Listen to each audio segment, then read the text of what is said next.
नमस्कार, जय महाराष्ट्र. मी तुम्हाला सांगितलं होतं की हे आपले पंतप्रधान नरेंद्रजी मोदी आहेत, त्यांचे फेकुगिरीचे व्हिडिओ मी तुम्हाला सोशल मीडियाच्या माध्यमातून तुमच्या समोर आणण्याचा प्रयत्न करणार. तर हा एक व्हिडिओ बघून. भाइयों बहनों, मैं आपको कह रहा हूं, आप मुझे 60 महीने दीजिए, 60 महीने, मैं आपको सुख चैन की जिंदगी दूंगा. ये वादा करने आया हूं. मैंने सिर्फ देश से 50 दिन मांगे हैं, 50 दिन. 30 दिसंबर तक मुझे मौका दीजिए मेरे भाई. अगर 30 दिसंबर के बाद कोई मेरी कमी रह जाए, कोई मेरी गलती निकल जाए, कोई मेरा गलत इरादा निकल जाए, आप जिस चौराहे में मुझे खड़ा करेंगे, मैं खड़ा होकर के जो सजा करेगा वो सजा भुगतने के लिए तैयार हूँ. तेलंगाना के भाइयों बहनों, मुझ पर 5 साल भरोसा करो, ज्यादा नहीं कहना, 5 साल भरोसा करो. इन्होंने जितना लूटा है ना, मैं आपके चरणों में लाकर के रख दूंगा. 2035 तक मैं ये राष्ट्रीय सुरक्षा कवच का विस्तार करना चाहता हूँ, मजबूती देना चाहता हूँ, आधुनिक बनाना चाहता हूँ. एक तो हमारा लक्ष्य है 2047. 2014 साली मोदी साहेब असं म्हणाले होते, मला तुम्ही 60 महिने द्या, मैं आप सभी को सुख चैन की जिंदगी दूंगा. परंतु आपण आता काय बघतोय, सुख चैन की जिंदगी नाही, सुख चैन आमचं तुम्ही हरपून घेतलंय, अशी जिंदगी तुम्ही आमच्या वाट्याला आणली आहे. पुढच्या व्हिडिओमध्ये बघा.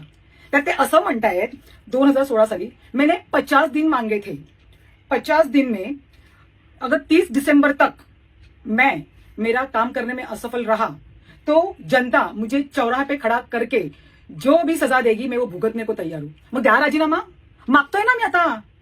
50 दिवस काय, तुम्हाला मी 12 ते 13 वर्ष दिलेत, मग द्या ना, देऊन टाका राजीनामा. असं बोलून तुम्ही पलटी मारू नका. तुम्ही स्वतः बोललेला, जनता जी शिक्षा देईल तुम्ही भोगायला तयार आहात, तर पहिले तुम्ही तुमचा राजीनामा देऊन टाकला, कारण तुम्ही असफल प्रधानमंत्री म्हणून स्वतःला स्पष्टपणे तुम्ही साबित केलेलं आहे. पुढच्या व्हिडिओत बघा. त्यात ते काय म्हणतायत, 2023 चा व्हिडिओ आहे. 5 साल भरोसा करो, 5 साल भरोसा करो, इन्होंने जो लूटा है वो आपके कदमों में लाके रख दूंगा. आलं का काळं धन? कुठे ते लुटलेले पैसे आणि कुठे ते 15-15 लाख जे आमच्या अकाउंटला येणार होते? तुम्हीच बोलला होतात ना, इन्होंने जो लूटा है वो आके आपके कदमोमध्ये नका देऊ, पण आमच्या बँक अकाउंटला जे 15-15 लाख तुम्ही बोलला होतात ना, ते तुम्ही द्या, तर आम्ही तुमच्यावरती विश्वास करू. तुम्ही बोललात तेच पूर्ण केलं. त्याच्यानंतर पुढे ते म्हणतात 2025च्या व्हिडिओमध्ये, आने वाले 2035 तक मैं राष्ट्रीय सुरक्षा कवच का विस्तार करना चाहता हूँ.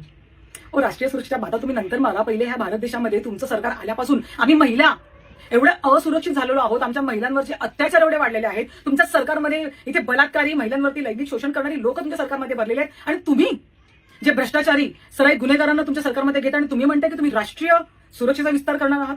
तर पहिले तुमचा जो विस्तार आहे ना, तो शून्य होऊन जाईल. जर तुम्ही सुरक्षेच्या विषयीचं बोलायला बसलात तर तुमचा मंत्रिमंडळाचा विस्तार शून्य होईल, कारण तुमच्या मंत्रिमंडळामध्ये किंवा तुमच्या सरकारमध्ये फक्त आणि फक्त गुन्हेगारच लोक आहेत. पुढे मग तुम्ही म्हणताय 2026 साली हमारा लक्ष्य है 2047. माफ करा मोदी साहेब, तुम्ही त्या भविष्यातल्या बाता जे मारतायत, आजचा आमच्या वर्तमान काळाबद्दल बोला, आणि आजचा वर्तमान काळ पाहिला की आमचा भविष्य काळ कसा असेल. तुम्ही जर सरकारमध्ये असले त्याची पूर्व कल्पना आम्हाला आधीच आलेली आहे. त्याच्यामुळे ते भविष्याचं सोडावं. वर्तमान काळ पाहता जे 2014च्या आधीचे आमचे होते ना बुरे दिन, तुम्ही बोलल्याप्रमाणे ते बुरे दिनच आम्हाला परत द्या, चालेल आम्हाला. ते भविष्याच्या बाता तुमच्या आणि फेकुगिरी आता बस झाली. आता जनता कंटाळली आहे. त्यामुळे तुम्हा सर्व जनतेला हे सगळे फेकुगिरीचे व्हिडिओ बघितल्यानंतर काय वाटतं, आणि अंधभक्तांनी सुद्धा हे सगळे व्हिडिओवरती मोदी साहेबांनी बोलून पण ते पूर्ण नाही केलं, त्याच्यावरती काय वाटतं नक्कीच मला कमेंट करून कळवा. जय हिंद, जय महाराष्ट्र.